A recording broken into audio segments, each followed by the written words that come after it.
Hey guys what's up, welcome back to another interesting video stress free studies. हम लोगों ने Jimmy Valentine का पहला पार्ट कंप्लीट कर लिया है। आज जो हमारा आने वाला है ये सेकंड पार्ट आने वाला है, तो चलो और देर ना करते हुए सेकंड पार्ट स्टार्ट करते हैं।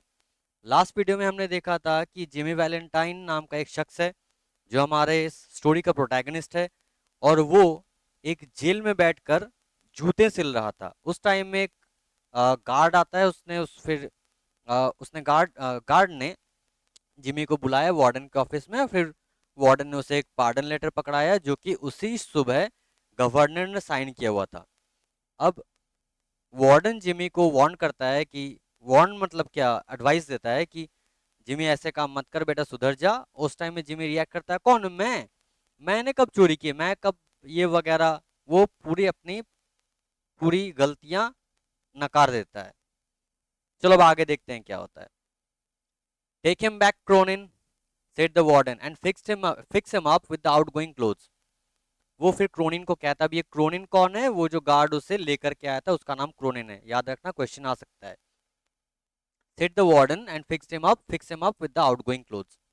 उसे जाओ, लेके जाओ, और उसे जाने वाले, यहाँ से बाहर निकलने वाले कपड़ों में तैयार कर दो। Unlock him at 7 in the morning, सुबह 7 बजे उसे जेल से रिहा कर देना। And let him come to the bull pen.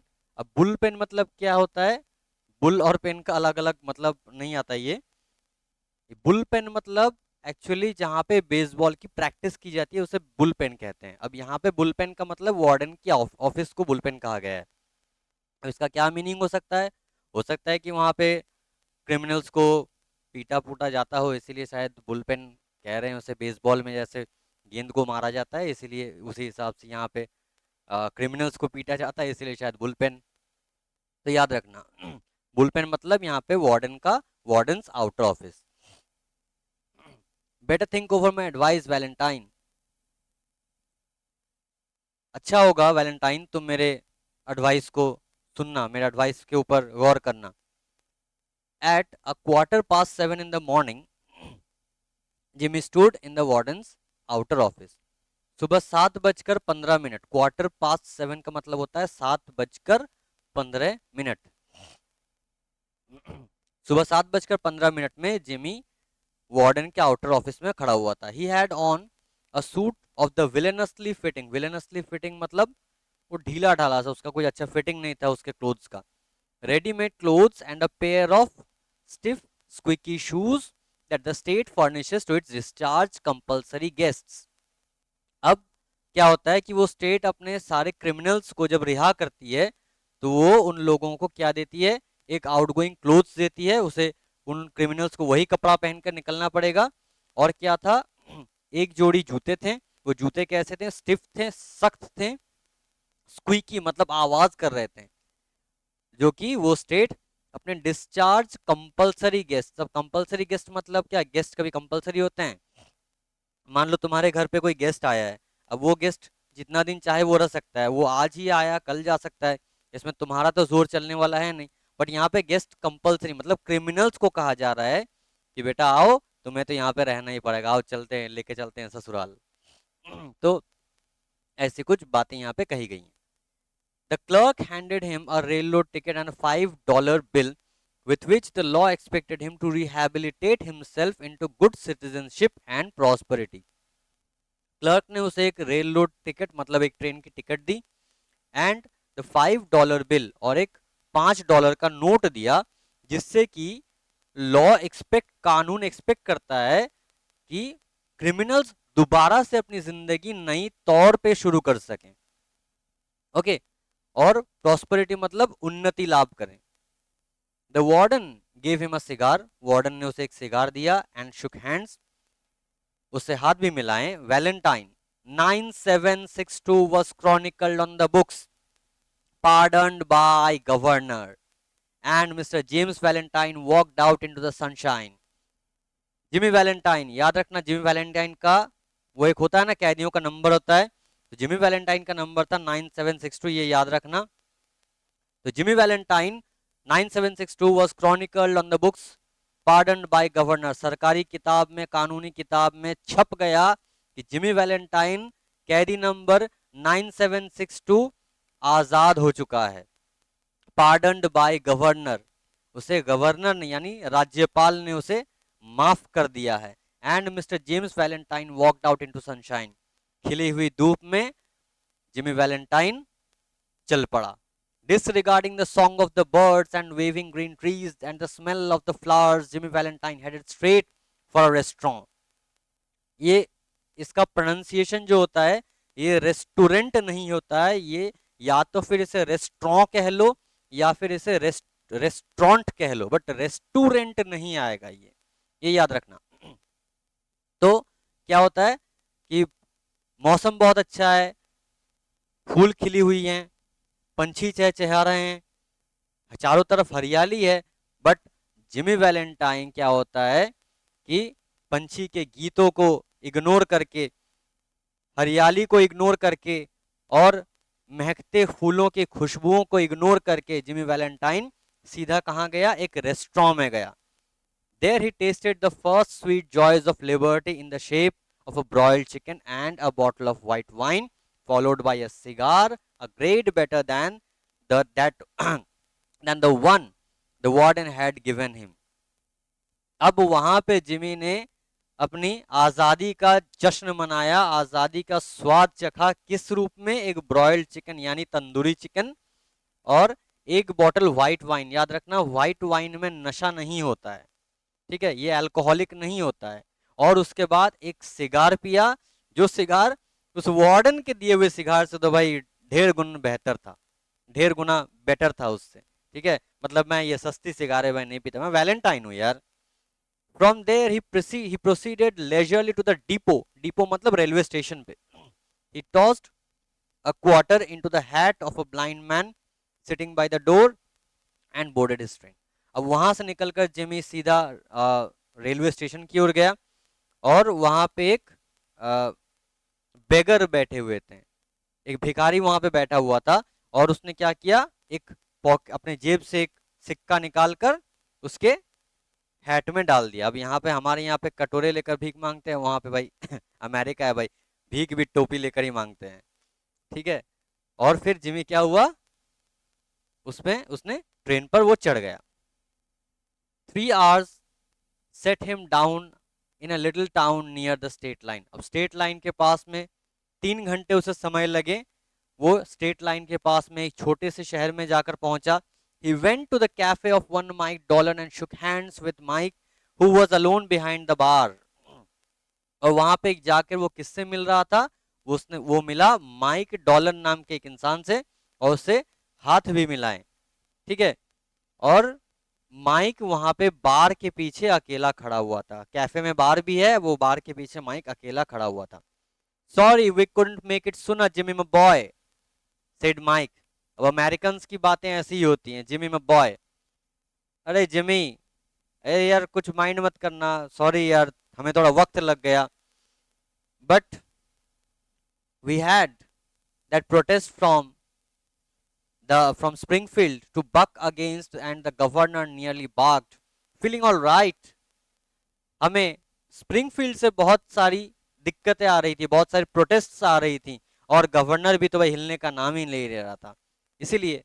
खैर वो सब छोड़ दो, वो सब जाने दो, सब सही है ना, कैसे हो? Fine said Jimmy. जिमी बोला हाँ बढ़िया, बहुत बढ़िया। गॉट माय की, मेरी चाबी किधर है? He got his keys He got his key and went upstairs, unlocking the door of a room at the rear।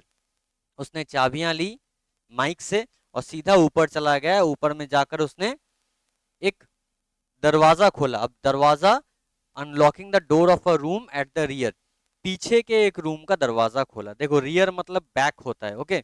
हम लोग जब मोबाइल फोन खरीदने जाते हैं तो मोबाइल फोन के दो कैमरे होते हैं, एक होता है फ्रंट कैमरा और एक होता है रियर कैमरा। रियर मतलब बैक, याद रखना। Everything was just as he had left it। सब कुछ वो जैसा छोड़कर गया था वैसा ही, बिल्कुल वैसा ही था। There on the floor was still Ben Price's collar button that had been torn from that eminent detective's shirt band when they had overpowered Jimmy to arrest him। सब कुछ जिमी जैसा छोड़कर गया था, वो हर कुछ वहां पे वैसे ही पड़ा हुआ था, और उस जमीन पे, उस रूम के जमीन पर अब भी बेन प्राइस का एक कॉलर बटन गिरा हुआ था, कॉलर पे लगा हुआ जो बटन होता है वो वहां पे गिरा हुआ था। कैसे गिरा था ना, जिस टाइम वो एमिनेंट यानी फेमस डिटेक्टिव ने, फेमस डिटेक्टिव के शर्ट बैंड से गिरा था, जब वो लोग जिमी को अरेस्ट कर कर लेकर गए थे। Okay, pulling out from the wall a folding bed, Jimmy slid back a panel in the wall and dragged out a dust covered suitcase. अब वहां पे, अब भाई इतना बड़ा क्रिमिनल है, अब इसकी तो सारी बातें ही अनोखी होंगी। ठीक है, अब धूम 3 में याद करो जैसे आमिर खान की एक सीक्रेट रूम था उसका। ओके, यहाँ पे भी जिमी का ये सीक्रेट रूम है, और सीक्रेट रूम में भी एक अलग चेम्बर है जहाँ की उसने फोल्डिंग बेड को हटाया। फोल्डिंग बेड को उतारने के बाद उसने दरवाजे, सॉरी, दीवार पर ही एक पैनल है, एक, मान लो एक कबर्ड की तरह है, उसे उसने खिसकाया। ये बाहर से समझ में नहीं आएगा, उसे ही पता है, उसने वो हटाया, खिसकाया, और वहां से एक धूल से भरी हुई एक सूटकेस निकाली। He opened this and gazed fondly at the finest set of burglar's tool in the east. पूरब में सबसे बेहतरीन चोरी के सामग्री, यानी चोरी का सामग्री मतलब चोरी किया हुआ सामान नहीं, चोरी करने के लिए जो यंत्र लगते हैं वो थे उसमें। ठीक है, और वो मानो मंत्रमुग्ध होकर उसने वो देखता रहा, वो फॉन्डली देखता रहा वो। ठीक है, it was a complete set made of specially tempered steel that the latest designs in drills, punches, braces, and bits, jimmies, clamps, and augers, with 2 or 3 novelties invented by Jimmy himself, in which he took pride. अब भाई समझ लो, तुम, आप, अब मान लो आप किसी, आप एक स्टूडेंट हो, ठीक है, तो आपने मैथ का कोई एक नया फॉर्मूला इन्वेंट कर लिया, ठीक है, जो कि आज तक किसी ने नहीं, आज तक कोई इन्वेंट नहीं कर पाया। अब नॉर्मली आपको उस पर गर्व होगा। तो जेमी भाई वो चोर है, अब चोर तो चोरी का ही सामान बनाएगा, तो उसके पास वहां पे बहुत सारे यंत्र थे, उसमें पंचेस थी, ब्रेसेस थी, बिट्स थी, जिमीज थी, क्लैम्प्स थी, ऑगर्स थी, और 2-3 ऐसे ऐसे नई चीजें थी जो कि जिमी ने खुद से इन्वेंट किया था, यानी जिमी ने खुद से बनाया हुआ था, और जिसे उस पे घमंड भी था। Over $900 they had cost him to have made at a place where they make such things for the profession. शायद आप लोगों ने मिर्जापुर देखी होंगी। अब मिर्जापुर जो वेब सीरीज है, वहां पे हम लोग क्या देखते हैं कि जो क्रिमिनल्स का जो सामान होता है, वो जो बंदूक वगैरह वो जो होते हैं, वो उनके लिए एक अलग जगह होती है। ठीक है, नॉर्मल आदमी वहां पे नहीं जा सकता है, आप मैं वहां पे नहीं जा सकते हैं। जिन्हें इसके बारे में पता होता है, जो इस प्रोफेशन के हैं, वही वहां पे जाते हैं। ठीक है, तो चोरों का भी एक अलग बाजार लगता है।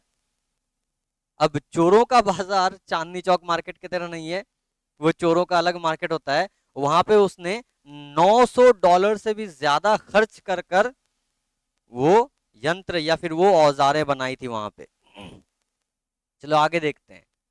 In half an hour Jimmy went down stairs through the cafe. आधे घंटे में जिमी वापस से सीढ़ियों से उतरकर कैफे में आ गया। He was now dressed in tasteful and well-fitting clothes and carried his dusted and cleaned suitcase in his hand. अब भाई वो तो गया था एक अलग ही रूप में, आ रहा है एक अलग ही रूप में। कैसे ना, अब वो Jimmy tasteful clothes, well fitting clothes में, मतलब एक अच्छा वेल फिटिंग क्लोथ, वो जो उस टाइम पहना हुआ था वो ढीला डाला था, वेल फिटिंग देखने में भाई को बहुत बढ़िया लग रहा है। And carried is dusted and clean suitcase in his hand, और वो जो सूटकेस हमने पढ़ा थोड़ी देर पहले, वो उसके औजारों का जो सूटकेस है, उस सूटकेस को साफ सुफ करके वो लेकर आ गया। गॉट एनीथिंग ऑन, क्या हुआ, कुछ खबर है क्या, आस्ट माइक डॉलन जेनियली। माइक डॉलन ने प्यार से पूछा, क्या हुआ, कुछ हाल चाल है क्या, कुछ नहीं, कुछ खबर है क्या। वापस से जेमी अपने फिर वही पुराने टोन में, मी सेड जेमी इन अ पर्सल टोन, कौन, मैं, आई डोंट अंडरस्टैंड, मुझे तो नहीं पता, I am representing the New York amalgamated short snap biscuit cracker and phrasal wheat company. भाई मैं तो एक बिस्किट कंपनी में काम करता हूँ न्यूयॉर्क में, मुझे ये सब क्या पता, क्या बात कर रहे हो भाई, कुछ नया अपडेट है क्या? मतलब ये जिमी का स्टाइल है, कूल रहता है, ठीक है। This statement delighted Mike to such an extent that Jimmy had to take her seltzer and milk on the spot. अब ये सुनकर माइक को अच्छा लगा। अब माइक भी उसी प्रोफेशन का भाई, दिखने में वो कैफे बार वगैरह चलाता है, बट ये सारे दो नंबरी धंधे करते हैं। अब माइक को ये बात बहुत पसंद आई। फिर माइक ने समझा चलो जिमी अब वापस नॉर्मल है, अब उसे एक सेल्जर, सेल्जर यानी वो एक कोई कोल्ड ड्रिंक, कोई सॉफ्ट ड्रिंक टाइप का या कोई जूस वगैरह टाइप का कोई चीज है, and milk on the spot. अभी जिमी को कोई एक सॉफ्ट ड्रिंक या फिर एक मान लो जूस या और दूध उसको देना पड़ेगा। He never touch hard drinks, इसे याद रखना, जिमी कभी शराब नहीं पीता था। हमने उस टाइम में ये पढ़ा था कि वो व्हाइट वाइन पी रहा था क्योंकि वो शराब नहीं पीता है। भाई हमारा चोरी करता है, भाई हमारा सॉरी, भाई हमारा चोरी करता है, भाई हमारा सिगार पीता है, बट भाई हमारा शराब नहीं पीता है, याद रखना। A week after release of Valentine 9762, हमने कहा था ये नंबर याद रखना हमेशा, 9762। There was a neat job of safe burglary done in Richmond, Indiana with no clue to the author। एक हफ्ते बाद, जिमी के छूटने के एक हफ्ते बाद, एक साफ सुथरा एक लॉकर तोड़ने का रिपोर्ट आया। कहां पे हुआ? रिचमंड इंडियाना में। With no clue to the author, अब किसने किया कुछ खबर नहीं। A scant $800 was all that was secured। $800, $800 चोरी हो चुके हैं। 2 weeks after that, उसके 2 हफ्ते बाद, अ पेटेंटेड यानी तुम अब कह सकते हो एक branded, improved buckler proof safe in Logansport was opened like a cheese to the tune of $1,500। Currency securities and silver untouched. फिर उसके 2 हफ्ते बाद, एक हफ्ते बाद रिचमंड इंडियाना में चोरी हुआ। फिर उसके बाद, उसके 2 हफ्ते बाद एक branded locker, improved bugler proof, यानी तो चोरों का इसको तोड़ना लगभग इम्पॉसिबल है। कहां पे है ये? लोगन स्पोर्ट में। उसे मानो मक्खन की तरह काट दिया। वहां से $1,500 चोरी हो गए। सिक्योरिटीज यानी लॉक्स वगैरह को उसे छूने की जरूरत ही नहीं पड़ी, और सिल्वर्स भी अनटच थे। That began to interest the rogue catchers. Rogue catchers यानी मान लो पुलिस, ओके। अब इसके बाद पुलिस की पुलिस यानी रोग मतलब गंदे इंसान, जो खराब इंसान होते हैं, और कैचर्स मतलब जो उन्हें पकड़ते हैं, ठीक है। तो जो रोग कैचर्स यानी कि जो पुलिस वगैरह है, उनका अब इसमें इंटरेस्ट जागना चालू हो गया। कौन भाई इतने बार बार फिर से दोबारा से चोरी कर रहा है, कौन? देन उसके बाद an old fashioned bank safe in Jefferson City became active and threw out of its crater an eruption of banknotes amounting $5,000। oh my god भाई, उसके बाद तो जेफरसन सिटी नाम के एक जगह पे, वहां पे भी एक बैंक डकैती हुई, और वहां पे $5,000 चोरी हो गए। भाई उस टाइम पे $5,000 बहुत ज्यादा अमाउंट था, अभी भी है। हम तो भाई, हम लोग भाई ठहरे गरीब आदमी, हम लोगों के पास अभी $5,000 बहुत बहुत बहुत बहुत बहुत ज्यादा है, बट उस टाइम में भी $5,000 बहुत ज्यादा था। The losses were now high enough to bring the matter up into Ben Price's class of work। अब ये लॉसेस इस कदर बढ़ चुकी थी कि ये अब बेन प्राइस के लेवल पर आ चुकी है। बेन प्राइस छोटे मोटे केसेस में हाथ नहीं देता है, ओके। बेन प्राइस के लिए चाहिए अपर ग्रेड की केसेस। अब ये केस तो आ चुका है। एक बार यहाँ पे 800 यहाँ पे चोरी हो गए। कहाँ पे? इंडियाना में, रिचमंड। फिर उसके बाद $1,500, फिर उसके बाद सीधा सीधा $5,000। अब तो भाई बेन प्राइस की एंट्री बनती है, ओके। चलो आगे देखते हैं। By comparing notes, a remarkable similarity in the methods of the burglaries was noticed। Ben Price investigated the scenes of robberies and was heard to remark that dandy Jim Valentine's autograph is resumed his business.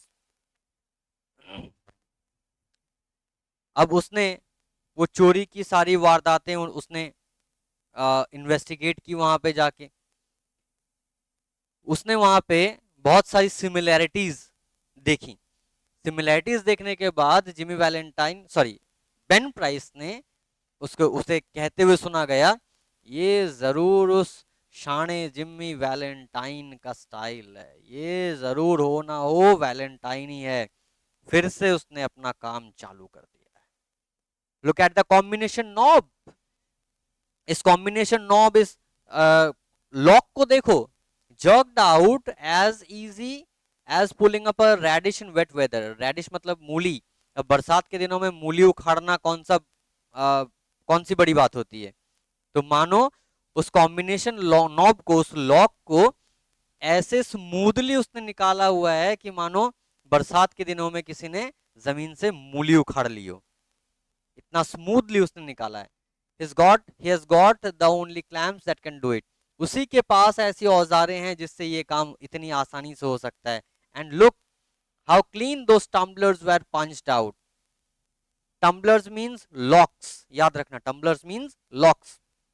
और देखो कितनी सफाई से ये locks को उसने उखाड़ फेंकी हैं। Jimmy never has to drill but one whole.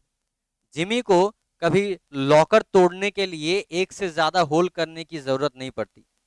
हमेशा जिमी लॉकर ब्रेक करने के लिए एक ही छेद करता है। Yes I guess I want mister Valentine. लगता है मुझे उससे वापस मिलना पड़ेगा, वैलेंटाइन से मुझे वापस मिलना पड़ेगा। He'll do his bit next time without any short time or clemency foolishness. मुझे पक्का यकीन है कि इसके बाद वो दोबारा से एक चोरी करेगा, और वो भी बिना वक्त जाया किए हुए, और वो भी बिना किसी मान लो फुलिशनेस किए बगैर। ठीक है। Ben price new Jimmy's habits. Ben price को जिमी की हैबिट्स पता थी। कैसे पता थी? क्योंकि स्प्रिंगफील्ड केस में जिमी ने ही इन्वेस्टिगेट किया था, सॉरी जिमी के केस में बेन प्राइस ने इन्वेस्टिगेट किया हुआ था। He had learned them while working on the Springfield case. जो मैंने कहा, स्प्रिंगफील्ड केस में बेन प्राइस जब जिमी वैलेंटाइन का केस देख रहा था, ठीक है, तो उस टाइम पे उसे जिमी की सारी आदतें पता लग चुकी थी। क्या स्टाइल्स थी? Long jumps, quick getaways, no confederates, and a taste for good society. These ways helped Mr. Valentine to become noted as a successful dodger of retribution. जिमिस की स्टाइल कैसी थी? लॉन्ग जंप्स, फान कूद कर निकल के भाग जाता था। क्विक गेटअवेज, जल्दी से भाग जाता था। नो कॉन्फेडरेट्स, कोई साथी नहीं था, वन मैन आर्मी, अकेले काम करता था। And a taste for good society, और सोसाइटी में अच्छी तरह से घुल मिल भी जाता था, इसीलिए उसे पकड़ना लगभग नामुमकिन था।